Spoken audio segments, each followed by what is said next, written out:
अस्सलातु वस्सलामु अलैका या रसूलल्लाह सल्लल्लाहु अलैहि वसल्लम। जैसा कि हम सीरत तय्यबा हज़रत मोहम्मद सल्लल्लाहु अलैहि वसल्लम का बयान कर रहे हैं, तो आज मैं अल्हम्दुलिल्लाह हज़रत मोहम्मद मुस्तफ़ा सल्लल्लाहु अलैहि वसल्लम की वलादत बासआदत का जिक्र करने का शुक्राने के साथ शरफ हासिल कर रहा हूँ। रसूलुल्लाह सल्लल्लाहु अलैहि वसल्लम मकाम शअब अबी हाशिम के अंदर 9 रबीउल अव्वल एक आमुल फील यौम दोशंबा को सुबह के वक्त पैदा हुए।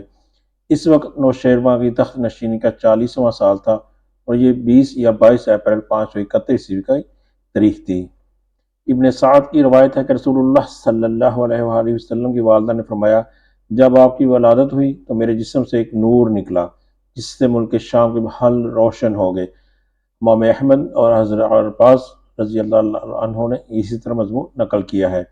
बाज़ रवायतों में बताया गया है कि वलादत के वक्त बाज़ वाक़यात नबूवत के पेश खैमा के तौर पर ज़ुहूर पज़ीर हुए, जिन्हें मैं थोड़ा थोड़ा करके पेश करूँगा।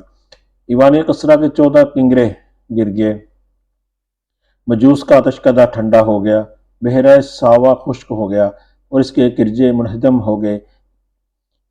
वलादत के बाद आपकी वालदा ने अब्दुल मुत्तलिब के पास पोते की खुशखबरी पर जवाई। वो बहुत खुश हुए, शादा व फरहां तशरीफ़ लाए और आपको खाना काबा में ले जाकर अल्लाह ताला से दुआ की, इसका शुक्रिया अदा किया और आपका नाम मोहम्मद सल्लल्लाहु अलैहि वसल्लम तजवीज़ किया।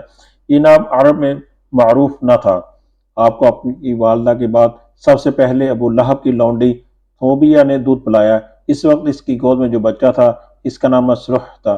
थोबिया ने आपसे पहले हज़रत हमज़ा रज़ी अल्लाह तआला अन्हु बिन अब्दुल मुत्तलिब को और आपके बाद अबू सलमा बिन अब्दुल असद मखजूमी को भी दूध पिलाया था। अरब के शहरी बाशिंदों का दस्तूर था तो अपने बच्चों को शहरी अमराज से दूर रखने के लिए दूध पिलाने वाली बदवी औरतों के हवाले कर दिया करते थे, ताकि इनके जिस्म ताकतवर और असाब मजबूत हों और अपने गहवारा ही से खालस और ठोस अरबी ज़बान सीख लें।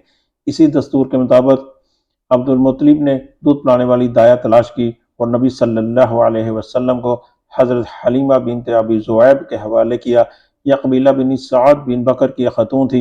इनके शोहर का नाम हारिस बिन अब्दुल अज़ा और कुनियत अबू कब्शा थी और कबीला बिन साद ही से तल्लक रखते थे।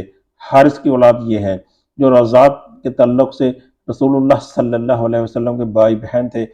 उनके नाम ये हैं अब्दुल्ला, आनिसा, हज़ाफ़ा। हज़ाफ़ा का ही का नाम शीमा था और इसी नाम से वो ज़्यादा मशहूर हुई। यह रसूलुल्लाह सल्लल्लाहु अलैहि वसल्लम को गोद खिलाया करती थी।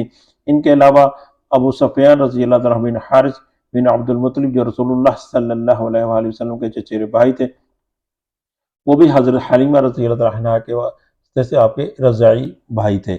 आप सल्लल्लाहु अलैहि वसल्लम के चचा हज़रत हमज़ा रज़ी अल्लाह अन्हु बिन अब्दुल मुत्तलिब भी दूध पिलाने के लिए अबू सअद की औरत के हवाले किए गए। इस औरत ने भी एक दिन जब रसूलुल्लाह सल्लल्लाहु अलैहि वसल्लम हज़रत हलीमा के पास थे, आपको दूध पिलाया। इसी तरह आप और हज़रत हमज़ा रज़ी अल्लाह अन्हु दोहरे रज़ाई भाई हो गए, एक सोबिया के तल्लक से और दूसरे बनु सअद की इस औरत के तल्लक से। रज़ात के दौरान हज़रत हलीमा ने नबी सल्लल्लाहु अलैहि वसल्लम की बरकत के ऐसे ऐसे मनाजिर देखे कि सरापाए हैरत रह गई। तफसीलात में उन्हीं की ज़बानी पेश करने की कोशिश करता हूँ।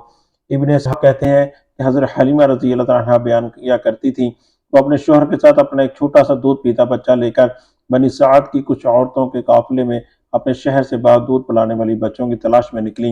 ये कहत साली का दिन थे तो कहत ने कुछ बाकी न छोड़ा था। मैं अपनी एक सफ़ेद गधी पर सवार थी और हमारे पास एक ऊँटनी भी थी, लेकिन बाखुदा इससे एक कतरा दूध ना निकलता था। इधर भूख से बच्चा और इस कदर बिलखता था कि हम रात भर सो नहीं सकते थे। न मेरे सीने में बच्चे के लिए कुछ था, न ऊँटनी इसकी खुराक दे सकती थी।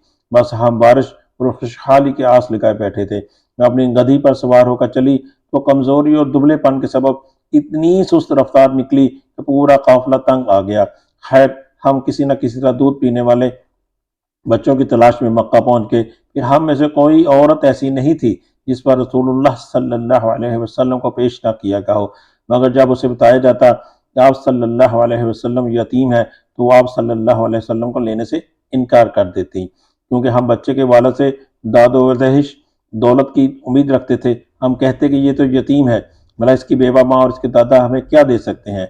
बस यही वजह थी कि हम आपको लेने नहीं चाहते थे। इधर जितनी औरतें میرے ہمراہ آئی تھیں سب کو کوئی نہ کوئی بچہ مل گیا، صرف مجھ ہی کو نہ مل سکا۔ جب واپسی کی باری آئی تو میں نے اپنے شوہر سے کہا خدا کی قسم مجھے اچھا نہیں لگتا کہ میری ساری سہیلیاں تو بچے لے کر جائیں اور ہاں میں کوئی بچہ لیے بغیر واپس جاؤں، میں جا کر اسی یتیم بچے کو لے لیتی ہوں۔ شوہر نے کہا کوئی حرج نہیں، ممکن ہے اللہ اسی میں ہماری برکت دے دے۔ اس کے بعد میں نے جا کر بچہ لے لیا اور محض اس بنا پر لے لیا کہ کوئی بچہ تو ہو جس کو ہم لے جا سکیں۔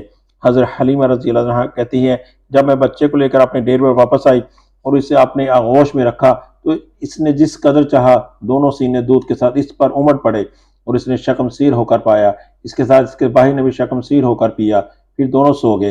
حالانکہ اس سے پہلے ہم اپنے بچے کے ساتھ سو نہیں سکتے تھے۔ ادھر میرے شوہر اونٹنی دھونے گئے تو دیکھا کہ اس کا تھن دودھ سے لبریز ہے۔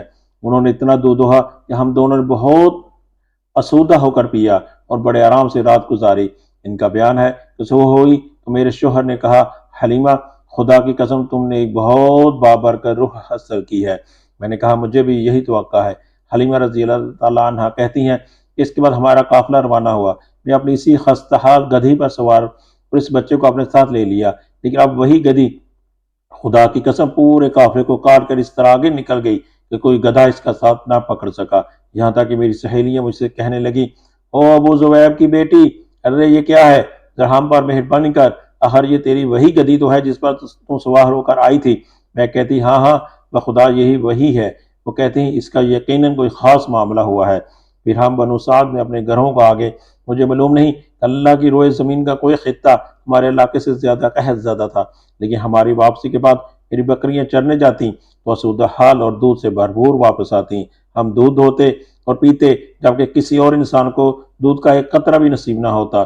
ان کے جانوروں کے تھنوں میں دودھ سرے سے رہتا ہی نہ تھا، حتیٰ کہ ہماری قوم کے شہری اپنے چرواہوں سے کہتے کام وقتوں جانور وہی چرانے لے کر جایا کرو جہاں ابو زویب کی بیٹی چرواہا لے کر جاتا ہے، لیکن تب بھی ان کی بکریاں بھوکی واپس آتی، ان کے اندر ایک قطرہ دودھ نہ رہتا، جبکہ میری بکریاں آسودہ اور دودھ سے بھرپور پلٹتیں۔ اس طرح ہم اللہ کی طرف سے مسلسل اضافے اور خیر کا مشاہدہ کرتے رہے، یہاں تک کہ اس کے بچے کے 2 سال پورے ہو گئے اور میں نے دودھ چھڑا دیا۔ یہ بچہ دوسرے بچوں کے مقابلے میں اس طرح بڑھ رہا تھا کہ 2 سال پورے ہوتے ہوتے وہ کڑا اور گھٹیلا ہو چلا۔ اس کے بعد ہم اس بچے کو اس کی والدہ کے پاس لے گئے، لیکن ہم اس کی جو برکت دیکھتے آئے تھے اس کی وجہ سے ہماری انتہائی خواہش تھی کہ وہ ہمارے پاس رہے۔ چنانچہ ہم نے اس کی ماں سے گفتگو کی۔ میں نے کہا کیوں نہ آپ میرے بچے کو میرے پاس ہی رہنے دیں کہ ذرا اور مضبوط ہو جائے، کیونکہ مجھے اس کے متعلق مکہ کی وبا کا خطرہ ہے۔ غرض ہمارے مسلسل اصرار پر انہوں نے بچہ ہمیں واپس دے دیا۔ اسی طرح رسول اللہ صلی اللہ علیہ وسلم مدت رضاعت ختم ہونے کے بعد بھی بنو سعد ہی میں رہے، یہاں تک کہ ولادت کے 4 یا 5ویں سال شق صدر سینہ مبارک چاک کیے جانے کا واقعہ پیش آیا۔ اس کی تفصیل حضرت انس رضی اللہ عنہ سے صحیح مسلم میں مروی ہے کہ رسول اللہ صلی اللہ علیہ وسلم کے پاس حضرت جبرائیل علیہ السلام تشریف لائے، آپ بچوں کے ساتھ کھیل رہے تھے۔ حضرت جبرائیل علیہ السلام نے آپ کو پکڑا اور زمین پر لٹا دیا اور سینہ مبارک چاک کر کے دل نکالا، پھر دل سے ایک لوتھڑا نکال کر فرمایا یہ تم سے شیطان کا حصہ ہے، پھر دل کو ایک تشت میں زمزم کے پانی سے دھویا اور پھر اسے جوڑ کر اس کی جگہ لوٹا دیا۔ ادھر بچے دوڑ کر آپ صلی اللہ علیہ وسلم کی ماں یعنی داعیہ کے پاس پہنچے اور کہنے لگے محمد صلی اللہ علیہ وسلم کو قتل کر دیا گیا۔ ان کے گھر کے لوگ جھٹ پٹ پہنچے، دیکھا تو آپ کا رنگ اترا ہوا تھا۔ باقی تفصیل بعد میں پیش کی جائے گی۔